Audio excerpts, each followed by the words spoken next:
ভাগ্যের অপরাধ নেই। ভাগ্য এক আশ্চর্য জিনিস।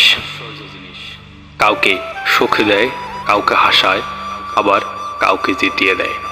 কিন্তু আমার বেলায় ভাগ্য বরাবরই চরম নিষ্ঠুর। এই ক্ষণস্থায়ী পৃথিবীতে ভাগ্য হয়তো অনেককে এমন কিছু দেয় যা তারা কখনো চায়নি, কিন্তু আমার ক্ষেত্রেই সে এতদিন এত নির্দয় কেন? খুব জানতে ইচ্ছে করে কি করলে ভাগ্য আমার ডাকে সাড়া দেবে। তবে আমি যাই ভাবি বা বলি না কেন, চূড়ান্ত সত্য একটাই, আমার, আপনার, আমাদের সকলের রব মহান রাব্বুল আলামিন। তিনি আমাদের ভাগ্যে যা লিখে রেখেছেন তা আমরা না চাইলেও পাব, আর যা তিনি লিখে রাখেননি তা সারা জীবন চেয়েও পাওয়া যাবে না।